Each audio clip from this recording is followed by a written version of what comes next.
petit peu le... Voilà. Est-ce que ça va comme son, c'est bon? D'abord, je voudrais vous remercier. Okay. D'abord, je voudrais vous remercier de cette invitation, parce que le sujet sur lequel vous m'avez invité, santé globale, santé travail, santé intégrative, est un sujet qui est tout à fait passionnant, et vous parlez de défis hein, dans votre petite annonce, et de défis, de nouvelles approches et de prise en compte des maladies chroniques. Et c'est vrai que c'est un sujet qui est absolument passionnant et qui est central hein, aujourd'hui avec le vieillissement de la population, mais pas que, parce qu'on parle toujours, enfin c'est très important évidemment de parler du vieillissement de la population et de faire le lien avec maladies chroniques, mais comme vous savez, il y a beaucoup de maladies chroniques qui touchent aussi des personnes plus jeunes. Donc globalement, c'est un problème qui est on va dire extrêmement important pour tous, y compris parce que quand on est jeune et qu'on a soi-même quelqu'un qui est un peu plus âgé, qui va lui-même être touché, atteint d'une maladie chronique, ça va probablement entraîner comment dire, des évolutions avec des nécessités d'accompagnement, y compris dans les familles. Donc c'est quelque chose d'assez important. Alors, certaines maladies chroniques sont plus, comment dire, mises en avant que d'autres. Hein, on peut parler de maladies, de troubles neurodégénératifs dont on parle souvent, de maladies d'Alzheimer ou de maladies à corps de Lévy qui touchent par exemple des personnes parfois jeunes et sur lesquelles les évolutions sont plus lentes hein, dans la vie. Il ne faut pas toujours voir la personne qui a des troubles très importants, n'arrive plus bien à raisonner. Je me souviens avoir vu il y a très longtemps un secrétaire, l'équivalent d'un secrétaire d'État à la santé d'un autre pays, hein, mais c'était vraiment il y a très longtemps, donc il y a prescription, je peux raconter, hein, puis elle nous l'avait dit, qui était à un stade très encore récent de maladies neuroévolutives et qui elle-même devait réfléchir par rapport à cette chronicité, à organiser son parcours de vie, son parcours de travail. Bon, ça n'a pas à me rajeunir, je vais quand même dater un peu pour que vous voyez de quoi je parle. C'est quelque chose qui date d'il y a 20 ans. Et déjà, on avait cette approche et de se dire... finalement, on parle de manière très globale de ces maladies chroniques, mais enfin, derrière ce terme de maladie chronique, derrière toutes ces maladies, d'abord, il y a une très grande diversité, et puis derrière chaque personne qui est atteinte, il y a aussi une diversité de situations. Une diversité de situations qui n'est pas seulement résumable, entre guillemets, par l'état de santé, les états de pathologie, même si on prend ce qu'on pourrait dire l'état de santé physique et l'état de santé psychique, hein, ce qu'a introduit tout à l'heure le professeur Toledano, c'est quelque chose de beaucoup plus vaste. Hein. On est autour de la situation de la personne et c'est bien de ça dont il s'agit.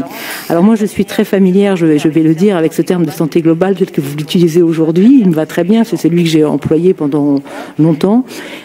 Plus récemment, ce terme de santé globale, mais encore une fois, je dis, je suis vraiment très familière avec la manière dont vous l'utilisez ici, est utilisé pour parler de la santé mondiale, qui est encore autre chose. Mais et pour dire qu'on s'intéresse à l'ensemble de la santé de tous les pays, mais je crois que quelque part aussi, c'est bien d'avoir des appellations qui sont compréhensibles de tous. Et quand on dit pour moi une santé globale d'une personne, la personne, elle comprend ce que ça veut dire. Et l'important quand on travaille, il me semble, c'est de travailler évidemment pour les spécialistes, pour les experts, mais aussi de se rendre accessible pour tous les citoyens. Parce qu'il n'y a pas de jargon à employer qui fasse que finalement, il y a une proportion limitée de personnes qui puissent comprendre ce de quoi on parle, mais il faut vraiment que chacun puisse être...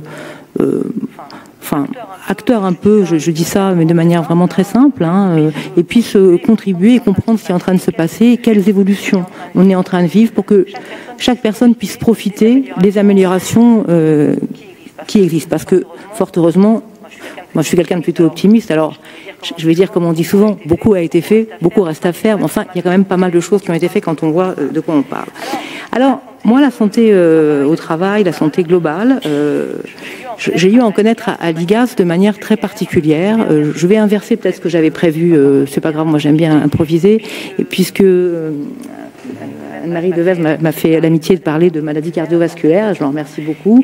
Et il faut aussi que je remercie l'association, alors merci professeur Toledano de cette invitation, je suis ravie d'être là au CNAM aujourd'hui, hein. C'est évidemment une institution majeure, hein, on va dire. Et puis je suis ravie aussi d'être là pour Entreprises et Santé, parce que quand on a fait un rapport Gion, parce qu'il y avait un autre collègue à moi, Philippe Barbezieux, un rapport sur articulation santé publique, santé travail, sur une interaction entre santé publique, santé travail et les maladies cardiovasculaires, je dois dire que ça a été très réconfortant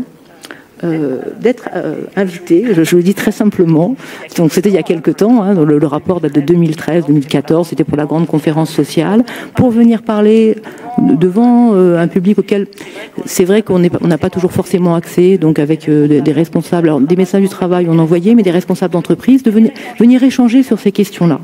Et ça avait été, j'avais trouvé un passage très enrichissant, ce qui fait que, pour dire les choses très franchement, nous sommes restés en lien tout ce temps, et je suis toujours avec beaucoup d'intérêt, les interventions, et chaque fois que je peux, hein, je pense à la dernière sur j'ai pu assister sur les lanceurs d'alerte qui était tout à fait passionnante, et donc je trouve que c'est des lieux d'échange et des lieux de discussion, et on a besoin de ces interactions. C'est très mauvais d'être en vase clos, d'être toujours expert entre guillemets, parce que expert de son domaine, aujourd'hui, ça ne veut pas dire grand-chose. Enfin, c'est un peu ce que vous avez exprimé. Il faut vraiment voir comment on peut profiter du savoir et du savoir-faire de chacun. Et dans chacun, je vais mettre aussi les individus eux-mêmes. On parle beaucoup des patients traceurs, mais au-delà même, je pense que chacun a apporté quelque chose par rapport à ça. Si on se souvient de ce qui s'est passé au moment des États généraux sur le cancer, il y a fort longtemps, et de la... comment dire un peu du choc, hein, je peux dire, qui avait finalement résulté de la mise en place de débats sur lesquels on s'est aperçu qu'il y avait des attentes très très fortes, et je vais employer ce mot, une colère très forte des personnes malades qui disaient mais enfin on parle pour nous, et donc il faut arrêter de parler pour nous. Donc là, sur les maladies cardiovasculaires, par exemple, ce qu'on avait trouvé intéressant, c'est que c'était un angle d'approche complètement différent de ce qu'on utilisait sur santé et travail, puisque a priori, quand on parle de santé-travail, c'est pas tout de suite et de prévention des risques professionnels.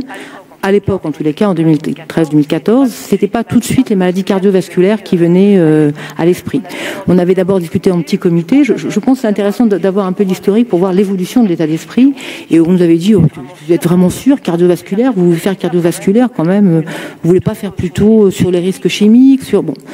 On avait tenu bon, et ce qui était intéressant de voir, c'est qu'on avait vraiment regardé avec des échanges avec beaucoup de partenaires, y compris au niveau des entreprises. On a vu, et y compris au niveau des partenaires sociaux, on avait présenté également les travaux au niveau du COCT à l'époque, et ça avait été tout à fait intéressant de voir que finalement, on avait eu une écoute par rapport à ce type de problématique, qui était de dire, quand on s'intéresse aux maladies cardiovasculaires, il y a des facteurs de risque qui sont des facteurs de risque qu'on va retrouver dans les entreprises et qui font que finalement, sur le lieu de travail, il y a un risque cardiovasculaire qui est lié à différents facteurs, bon, la chaleur, le très grand froid, enfin, le stress, on peut citer énormément d'éléments.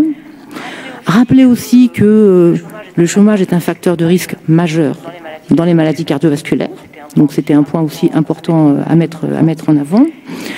Et puis rappelez aussi ce qu'on avait travaillé, c'est que c'est compliqué, et déjà à l'époque on disait, cette manière de compartimenter les choses et de dire, voilà, je prends le maladie cardiovasculaire, mais sur un aspect précis qui est l'aspect, le risque professionnel. Et c'est compliqué, c'est-à-dire d'avoir cette approche segmentée, de voir la personne par un morceau, même quand on est sur le même risque, de ne pas réfléchir à l'individu dans sa globalité. Après, tout de suite, ce qui vient à l'idée, bon, pour un médecin, ça vous étonnera pas, mais en fait, ça vient à l'idée de tout le monde. C'est pas une propriété médicale de penser à ça. Pourquoi ça vient à l'idée de tout le monde? Parce que chacun peut être malade potentiel. Donc évidemment, chacun a le souci de se dire, mais le secret médical, c'est quelque chose d'important pour moi. Donc c'est important pour les médecins, mais c'est important évidemment encore plus pour les personnes malades. Et bon, c'est vraiment quelque chose de capital. Pour autant, évidemment toujours sans déroger et toujours avec l'accord de la personne, c'est probablement intéressant de montrer ce qu'il peut y avoir de pertinent dans le fait de pouvoir avoir une approche globale, y compris sur le lieu de travail. Et ça, c'est un point qui est particulièrement important et sur lequel, entre le moment où on a travaillé en 2014, faut que je regarde aujourd'hui, puisque de fait, c'est un sujet auquel j'ai toujours continué, évidemment, à m'intéresser, puisqu'il y a énormément pas mal de travaux de l'IGAF. J'ai oublié de dire en commençant, excusez-moi, je le fais tout de suite, ces propos n'engagent pas l'IGAF, ils n'engagent que moi. Non, c'est très important de dire ces choses-là, sinon on ne pourra plus jamais aller parler dehors. Donc nous, on est très friands de ces moments d'échange, mais après, il est parfaitement normal que sur des échanges de ce type, on ne puisse pas engager l'institution. On engage l'institution dans des rapports qu'on écrit, dans des rapports qu'on publie quand ils ne relèvent pas de secret particulier, secret des affaires ou autre, ou secret type secret médical. Donc là, on engage l'institution, il y a le logo de l'institution. Dans ce cadre-là, si j'ai eu la chance d'être invitée, c'est parce que je suis à l'Inspection Générale des Affaires Sociales. J'ai été pendant 10 ans enseignante à Marne-la-Vallée et jamais je suis venue intervenir en disant... quand c'était lié à des travaux de l'université, je disais que c'était par rapport à l'université, mais quand c'était par rapport à des travaux de l'IGAS, je trouve qu'il est légitime d'expliquer voilà, d'où vient finalement ce ressenti, cette connaissance des éléments. Donc c'est bien au nom de l'IGAS, enfin au nom de l'IGAS, c'est bien on m'invite parce que je suis inspectrice à l'IGAS, mais mes propos n'engagent pas l'IGAS. Donc je reviens dans ces histoires de maladies cardiovasculaires, sur le fait de ne pas séparer les gens et sur le fait de dire que pour qu'il puisse y avoir un partage, notamment avec les services de santé-travail, puisqu'il y avoir ce partage avec l'infirmière de santé-travail, donc j'ai participé aux travaux qui ont conduit... c'est le rapport Issandou qui ont conduit à faire en sorte que on simplifie, on modifie, disons, le parcours de santé-travail de la personne, mais avec toujours une possibilité d'accès aux médecins du santé-travail, mais pour qu'on soit dans une réalité de fait, c'est-à-dire dire qu'il y a un droit et voir que ce droit il n'est finalement pas exerçable, pas exercé, c'est quand même compliqué. Et dire vous devez avoir une visite de médecine du travail et en fait voir qu'il n'y en a pas, je parle avant, parce que finalement on n'a pas d'accès à une médecine du travail, c'est des choses qui sont compliquées. Alors tout ça pour dire que sur ces différents éléments, il y a beaucoup de choses qui ont été faites et beaucoup de choses sur lesquelles il y a eu des progrès qui ont été réalisés. Et je pense que c'est important, y compris dans tout ce qui est évolution de services de santé au travail, pluridisciplinarité, pluriprofessionnalité. Mais quand je disais que beaucoup de choses restent à faire, il y a des points sur lesquels, effectivement, reste à faire. En tout cas, on sent bien une nouvelle approche, une nouvelle dynamique autour de cette volonté d'approcher la personne de manière globale et pas de façon segmentée uniquement par un risque particulier. Mais avec toujours la nécessité de dire, il y a aussi c'est pas parce qu'on fait ça qu'on doit négliger le risque professionnel. C'est un ensemble de choses. Alors, je voudrais pour ne pas...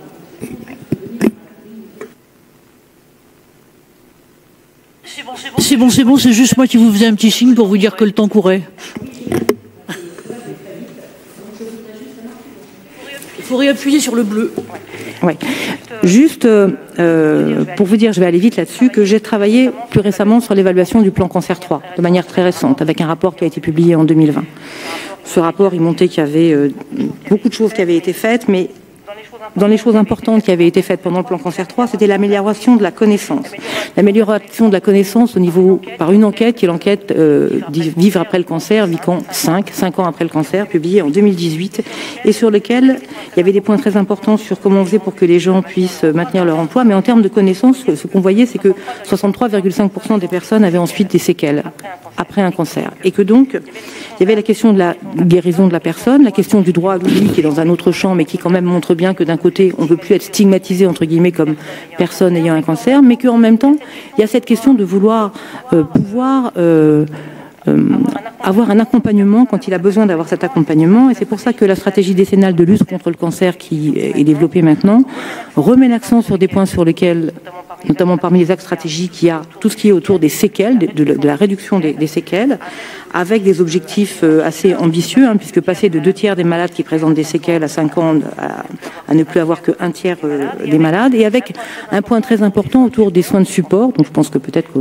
c'est aussi ça la prise en charge globale, autour des soins autour des aidants, et de l'accompagnement, y compris en milieu de travail, et de tout ce qui peut être fait, à l'instar de la charte qui a été signée avec différentes entreprises. Voilà, c'est ces différents éléments que je voulais aborder, sans parler plus, puisque l'idée c'était vraiment qu'on puisse avoir un échange avec la salle, donc voilà, merci beaucoup pour cette occasion.